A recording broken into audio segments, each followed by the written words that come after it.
It's just something to orientate yourself around the cockpit, really, so you know what we're looking at.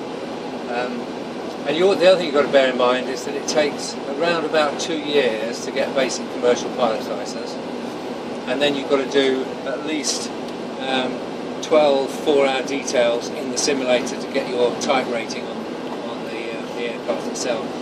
So it takes all in all about 2.5 years, and we've got an hour or two, so we're going to be taking some shortcuts. Okay. The idea is that basically you have fun flying the airplane. Have you got any preconceived ideas of what you did before? Have you got any ideas about what you want to do? Manchester sort of circuit at Gatwick. Gatwick? Yeah. You can do Gatwick? Yeah.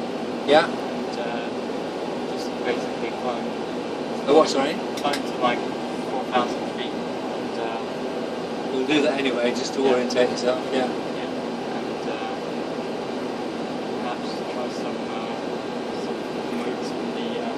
Yeah, we can do that.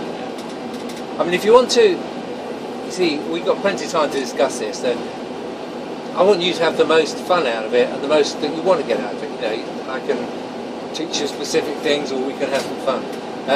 If you want to play with that, then what I'd suggest we do is some sort of route between maybe Gatwick and Heathrow. Yeah. So if you take off from Gatwick or take off from Heathrow and land at Gatwick, one or two, probably easier that way around. So. Yeah, you would be, yeah. Do you have, when you use your flight sim type thing in the computer, do you have plates? Yeah. You do, okay, so you understand that. Yeah. And how many hours do you think you played on that? Well, a lot. Yeah. 1,000. Yeah, okay. It's crazy. Well, of course, you get to play on a £10 million computer here, basically, or in excess of 10 million. So that's a little bit better on that. When you're at home, do you have a control column? Yeah. Is it joystick or stick? I have one of these. Yeah, like this. Okay. And do you have foot pedals? No, I don't. Good, because we don't use them in the aircraft, except on the ground, basically. Okay.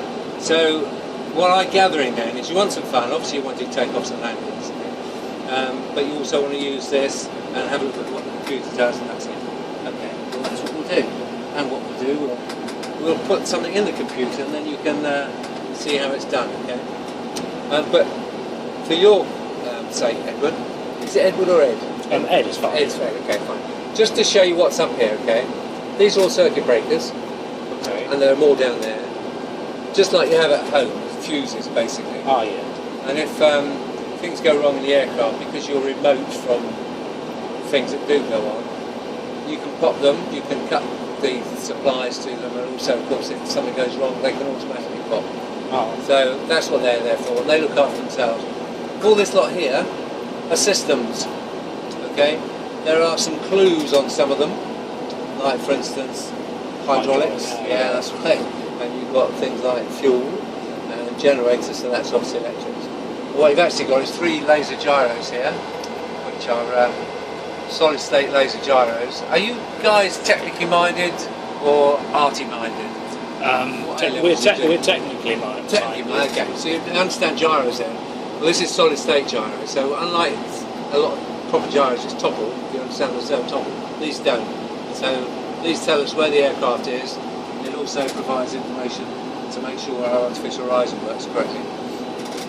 And because they know the topple, it's a very accurate bit again. Electrics, as we said, hydraulics, electrics, lights, fuel, engine start system, emergency lights. You know the cabin crew when you sit on an airplane say emergency lighting with a bit of floor level. Oh yes, yes. That's controlled by that switch. Quite an important switch actually, because this is on here.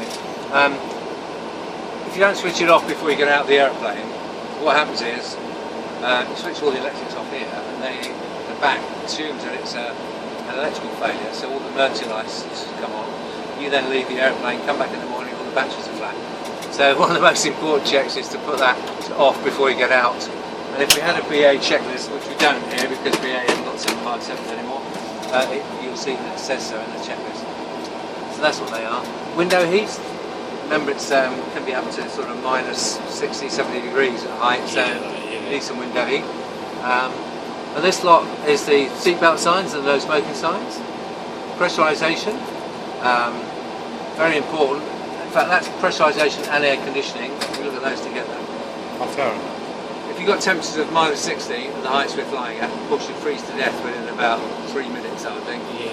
So you need pressurisation systems and temperature control. The other thing is, of course, there's no oxygen up there, so you need to pressurise the aircraft, which is why we have that lot, basically. Oh, fair enough. And that's it. Okay? All those look after themselves, and Boeing work on this sort of quiet, dark cockpit. So if you just look up there, you can see nothing's wrong. If something was wrong, then you'd look up and say, oh look, there's an orange light up there, something's wrong. Oh, yeah. So that's just a fuel pump failing. In a second it'll come up on here that fuel pumps fail. And the principle in an aircraft is that the redder the caption and the louder the noise, the worse the problem. Oh, yeah, yeah. Okay? So here we've got a little amber caption which says the left aft fuel pumps, US. We also would get up here actually that's only a caution, but you get a caution up here which is the amber, then you get that amber line. Something that's a little bit more serious, like for instance this, that's an autopilot disconnect. So you've got red lights, loud noise, okay? So that's the autopilot. So the louder the noise and the redder the caption, the worse the problem. So we try and have it nice and black, and it will stay nice and black hopefully for us today. Then we come down here. It looks like lots of buttons and things. It looks complicated. It's not as complicated as it looks actually. You've got 2 radios there. You've got 2 because you've got one for backup in case the other one fails. Oh, okay. It looks complicated, but all you've got is just like you have on a radio at home. You've got frequency selector, bandwidth selector, and a volume knob. Oh. And that's it. Basically, it's just there are a few more of them because there are a few more radios. Okay, 2 of those. We have weather radar, so we can see what weather is ahead. We have things like setting up instrument landing systems and various aids. And this is quite an important one, it's a transponder. And that, if we dial in a code, put in 4 figures for code, then air traffic will recognise who we are. Oh, yeah. And so they get us on their radar screen. But more importantly, did you see TCAS when you were at the 7 in Gatwick? Do you remember traffic collision avoidance system? I know about it. Okay. Yeah. Well, traffic that comes up on the screen a bit like this. Look at that bottom screen now. Traffic collision avoidance system. TCAS test. TCAS test fail. Oh, there you go. See these? TCAS test pass. Do that again. It's probably the best bit of safety equipment that's been installed in an aircraft over the last 20 years. And it allows us to avoid other traffic without talking to air traffic. And TCAS test. These are aircraft symbols, so that's 1,000 feet above us, that's 200 feet below and climbing, and that's 1,000 feet below. TCAS test pass. Same principle, the redder the caption, the louder the noise, the worse the problem. Okay? And in order to avoid an aircraft, TCAS what you test. have to do is to fly that little square just outside this trapezium. And that will avoid the other TCAS aircraft. test pass. And the other aircraft should be similarly equipped, and they data link, which means if one's told to go up, probably means the other one will be told to go down. Okay. So that's TCAS and transponder. We got fire handles here. If we need to put a fire out, we just pull one of those, turn it, and we can fire 2 fire extinguishers into each engine. Oh, okay. We've got a third one because we've got an auxiliary power unit, which is it's basically a little engine in the back which provides us with air and electricity for starting, Oh, and yes. a little bit for electrics in the air maybe, and also for a little bit of pressurisation in the air if one of the engines goes. Okay, so that's why there are 3 there. So that's that lot, more or less. Fuel, that's where you put the fuel on to start the engines. Thrust levers, and there are 2 because you've got 2 engines. That's go faster and go slow. Okay, simply. And if you want to go even slower on the ground, pull those up, and that's reverse thrust, and it goes up a little bit more. Oh, yes. As well. And that allows us to push the thrust forward and slow the aircraft down. So those are the thrust levers. This little thing here is speed brake. If you sat next to a wing of an aircraft, you'll see big paddles coming out of the top of the Ah, wings. yes. Yeah. And that's these jobs, and they do several things. One is, it's a bit like if you're travelling in a car at 100 miles an hour and you put your hand out, you'll find there's a lot of resistance and drag, and you probably have your hand ripped off. Well, that's what these do. They put a lot of drag into the airflow and it slows the aircraft down. The other thing, most of the lift is created because of a nice smooth airflow over the wings.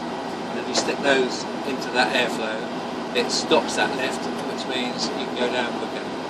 And most importantly today, and probably, I was going to say most importantly generally, but most importantly today anyway, we will arm it for landing. When the main wheels touch down, they come out automatically like that. And that means it kills all the lift on the wings, which means it's less likely we will bounce today. You can still bounce, but it's less likely we'll bounce, okay? So that's the speed brakes. Flaps. You've used flaps in your various sort of flight sims, whatever. But flaps are the things that come out front and the back of the wings. You get slats and flaps, but they're both controlled by the same lever. And basically, if we didn't have flaps, or if they were stuck up, we'd be landing this aircraft at around about 170, 180 miles an hour, okay? Which would be fine. No, it wouldn't be. Sorry, big one. 200, 240 miles an hour, which you can do. It's not a problem, except you need a long runway and good brakes. And of course, we have to practice it because every so often they'll get stuck up, or maybe one might try and come down and the other doesn't, in which case you have problems. So we have an automatic system that cuts it out. So we practice having them up, but we normally use them. And the more flat we have, the slower we can go, basically. Which means that today we'll be landing at about 140 knots, and also taking off about 140 knots. We take off with 15 flat, and we land with 25 or 30. Okay, so that's what those are. Computers, two computers, they look a bit different to what you've got at home, but they're not really, they're exactly the same. You've got a screen, you've got a numerical keyboard, you've got an alpha keyboard, and you've got a few functions. Ah, yes. And that's how it works. And it allows us to put into the computer information about routing, okay? Ah, yeah. Which is what we'll do in a minute. Okay. That also, very importantly, and this is what you've got to get into your mind now, feeds information to this pink cross, which is called the flight director. I might from time to time call it flight director, pink cross, the cross, whatever, that's what I'm referring to, okay? Pink cross. What we put in here feeds information to that pink cross to enable you to fly the aircraft where you need to go. Okay? That can be overridden by this panel, which is what you want it to play with. And so, for instance, that's telling it we want to fly at 3,000 feet altitude on a heading north at a speed of 200 knots at the moment, as it happens. Okay. So we can override what's in there by using this, and this then feeds information to this flight director. Okay. Other things we put in here are things like the aircraft weight, which enables the aircraft to work out what speeds to fly. Okay.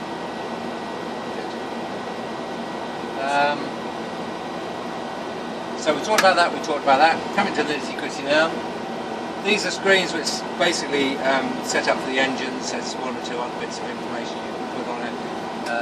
On the bottom screen you've got hydraulic constants, pressures, things like that, wheel brake temperatures. But normally we operate it with both on engines, and you can see you've got two engines, so two lines down here. These are Rolls-Royce engines, so they've got EPA, which is engine pressure ratio, which is basically the difference in the pressure between the front and the back of the engine. Okay? And that gives you a measure of thrust. You've got N1, which is the big fan at the front, how fast that's going around, temperature. N2 and N3 are two smaller fans in the middle of the engine, and you've got fuel flow, and you've got oils, temperature, pressures, just like you have on the car. Okay? That's enough said about that. I'll be looking after those. Pilots are very simple folk, actually, so they need very simple things. For instance, up here you can see that you've got little noddy diagrams, okay? And this is telling us that in the fuel system we have a left and a right, a forward, an aft and a forward pump in the left system, which is feeding the left engine. Okay. And if anything goes wrong, we can see that if a pump failed and we wanted to, or both failed, and we wanted to put pressure from this side to that side, we can open the crossfeed. So you get these little noddy diagrams, okay? Because we're very simple as pilot folk, okay? So for the same reason, that's the undercarriage. It's got a wheel on it to tell us it's an undercarriage, okay? So that's the undercarriage lever, okay? And there you have the three greens, which you can make right. You see, three greens, nose, right and left. Those indicate the undercarriage system. Flaps are indicated here. They're up at the moment. We've spoken about these. So now we're going on to the important things, the instruments. These three things here are standby instruments, purely and simply.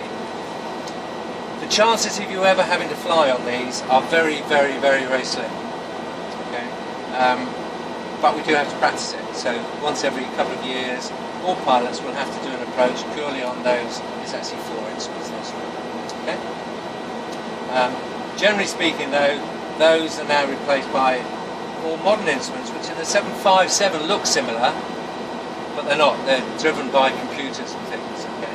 So we have altimeter, vertical speed indicator, how fast up and down you're going, compass, which is at the moment heading 260, and if you look on here, that's the top part of that compass, and that's the front part of that compass as well.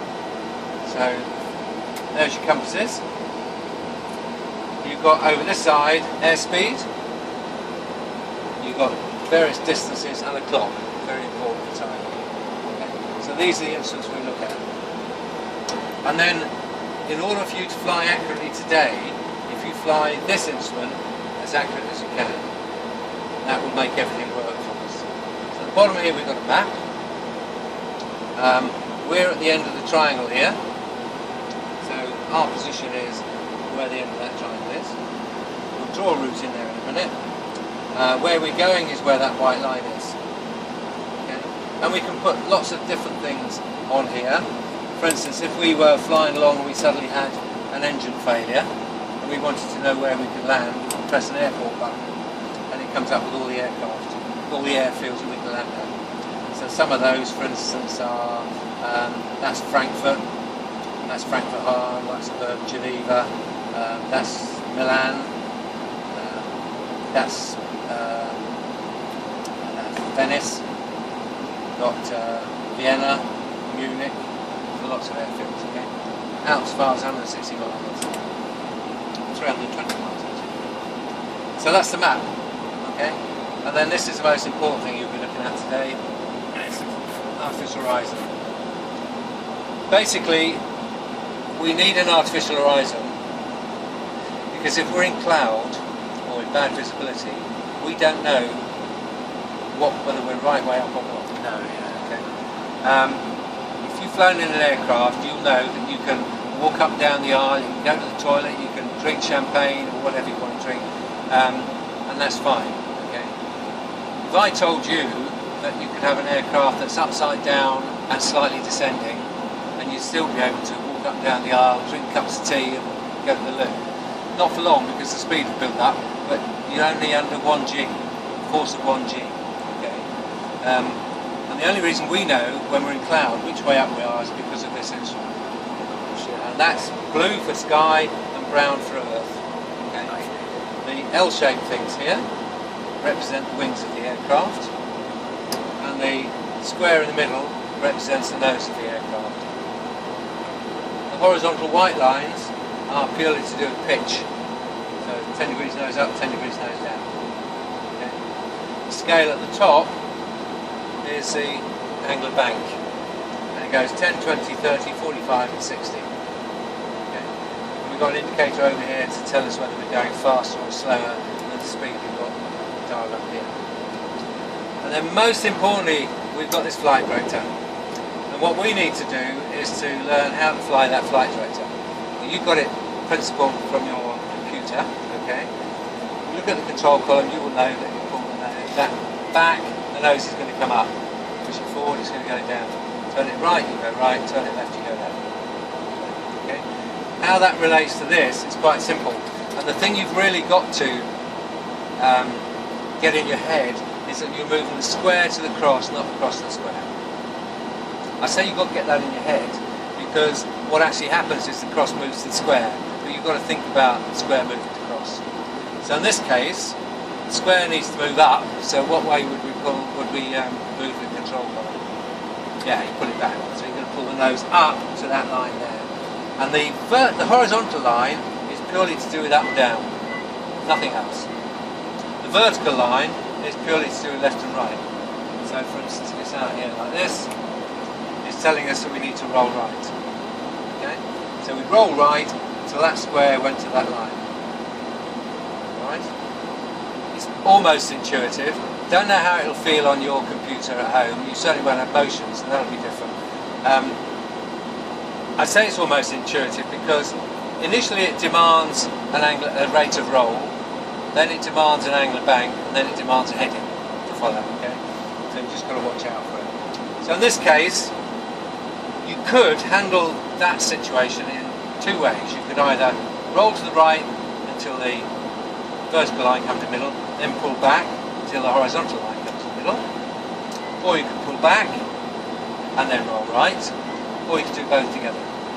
And we try to do both together, and we try and hold it in the middle at all times.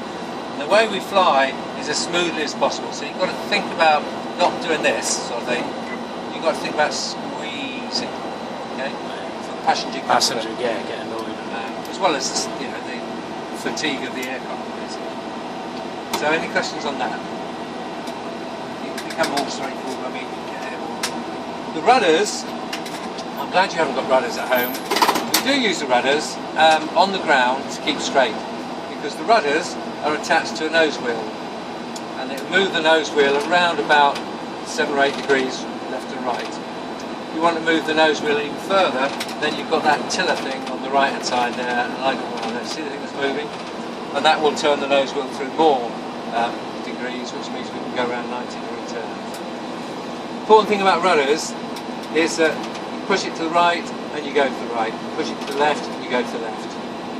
Normally we'll have our heels on the floor and toes just resting lightly on the rudder pedals, on the bottom. Okay. Because if you lift your feet up and start pressing on the tops, if you look at the motion you've got there, that's the brake motion. Okay?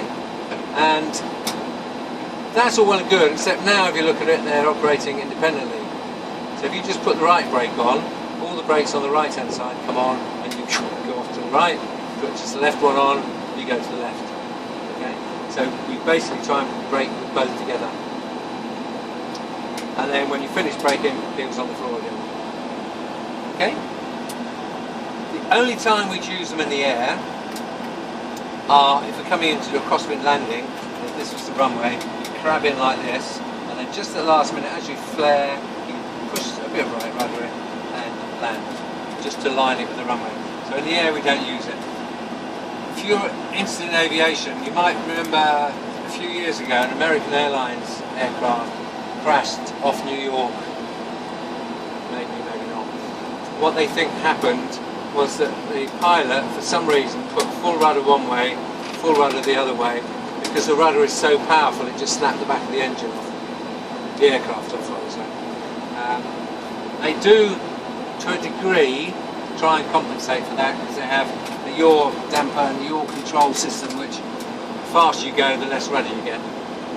But it doesn't control it completely. So that's the rudders. Any questions on that? Okay, you want to fiddle around here. So let's put in what we're going to put in the real simulator. This is a while to go yet. So if you go to initial reference, yeah, that's it. We'll check it's the right model, which it is, it's 757-200. Position, you could put EGLL, not necessary at the moment, because it's okay, that's fine. Yeah, go to route. So EGLL, we go to Gatwick, which is EGKK. That's it. And we're going to, yeah, you can put all that stuff in, but I wouldn't bother. It's just wasting your time, actually. It is important because it will also tell people who you are. But if you then go to departures and arrivals, that's it. We're going to go to depart, and we're we'll go off runway 27 left. That's it. We'll do a, I think probably something like a Mayfield departure. Okay. Yeah, you can do that, activate it and execute it. And then if you go into plan, you'll see, there's your route. Okay. Scale up a little bit so you can see where we're going. Goes to the left down towards Mayfield. Well, we don't want to do that actually, we want to go a bit further out. So if we go back to departure arrival, go to 27 left again. That's it. And let's do a Compton departure. And that'll draw another line on there. Send you further west, there you go. Then you can execute that. Good. Then you want to go departures arrival and we want to put in arrival. Arrival index, that's it. Arrivals. That's it. We're going to arrive on 26 left. And we're going to do, let's do a, go down on the,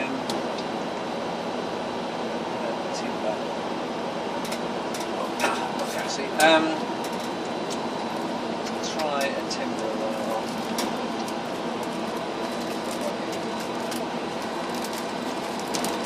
Near as possible.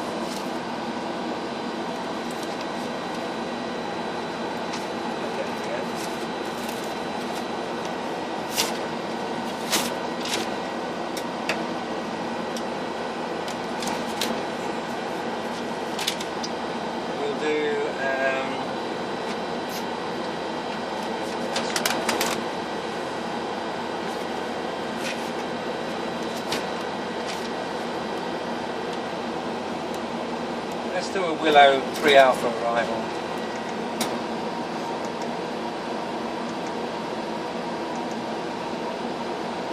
That's it. Okay, execute that. Good. Now you can see that goes through Southampton. It should go through on here. Goodwood as well, GWC, which it doesn't for some reason on there. Okay, so what we want to do now is just join that up so that you've got a route to fly. So let's go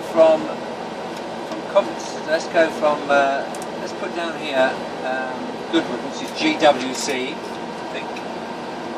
Yeah. Put that in there. Okay, that's there, that's fine. That's better. And then what we want to do is make it, probably don't want to go quite as far as that, so put it up to there. And you see you've modified the route there. Okay, that's good. We'll do that.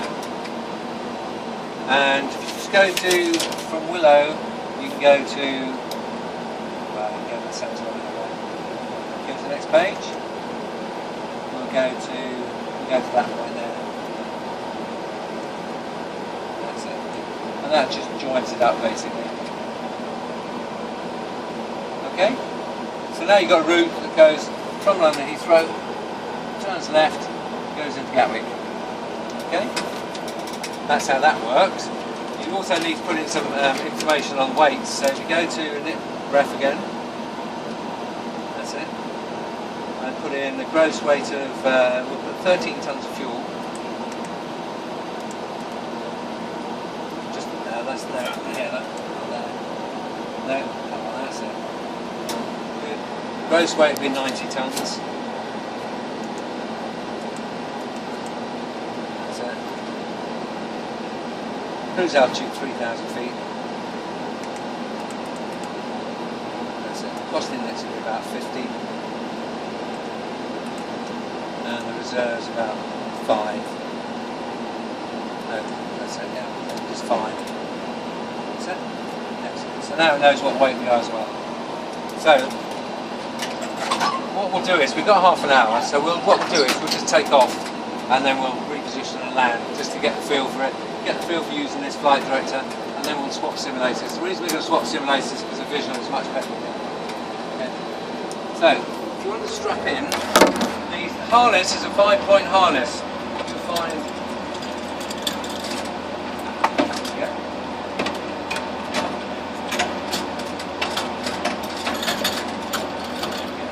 Okay, so that goes inside.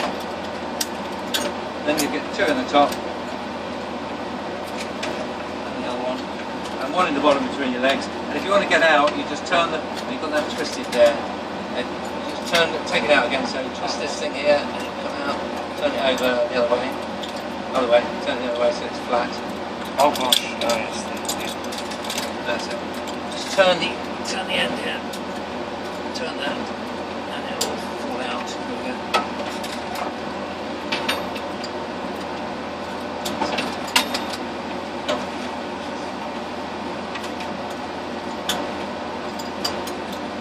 Actually, what we're going to do is we're going to do it without motion because that'll save time.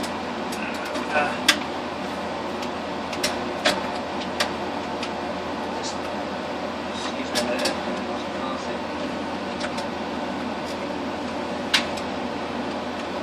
The visual's not brilliant here, so there we go. That's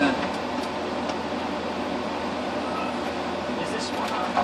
try it slow. Say again? Is this 100% bigger? It is. If you adjust it like this, you just grab hold of the strap and then push down the metal buckle that's behind it. Okay, so there's underneath her at the moment. That's gap. That's unit this one.